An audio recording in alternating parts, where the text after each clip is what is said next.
Nuclear bombs के बारे में हमने सुना है। इतना जानते हैं कि फटता है तो तबाही आती है। वर्ल्ड वॉर 2 याद आता है, अमेरिका याद आता है, जापान याद आता है और याद आते हैं हिरोशिमा और नागासाकी। इसके बाद न्यूक्लियर बॉम्ब्स के विस्तार को रोकने के लिए विश्व भर में बहुत सारी संधियां, जिनमें से एक है NPT, nuclear non proliferation treaty. Nuclear bombs की बात क्यों कर रहे हैं हम? क्या किसी ने बना लिया? नहीं, बात इससे आगे की है। बात हमारे पड़ोसी चाइना की भी है। चाइना न्यूक्लियर बॉम्ब से भी आगे निकल चुका है। एक नए तरीके का बॉम्ब बनाया है और वो न्यूक्लियर भी नहीं है। इस बार चाइना लेकर आया है non nuclear hydrogen bomb.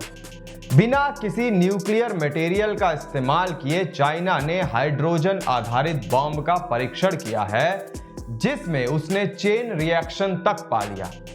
2 kilo का यह हाइड्रोजन बॉम्ब जब फटा तो 2 सेकंड से अधिक समय के लिए 1000 डिग्री सेल्सियस से भी अधिक तापमान तक पहुंच गया, जिसका असर एक TNT ब्लास्ट से 15 गुना अधिक है।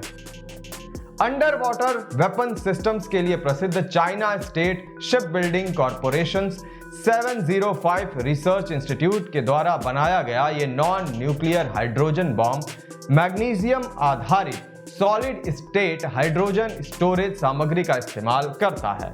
इसे मैग्नीशियम हाइड्राइड भी कहते हैं।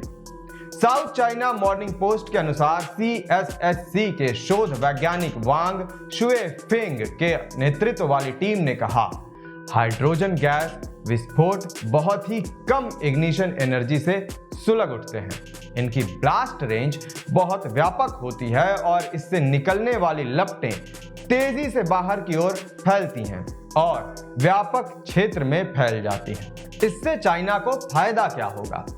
फायदा यह होगा कि इस तरह के बॉम्ब्स को लेकर अंतरराष्ट्रीय स्तर पर कोई संधि या नियम कानून नहीं है।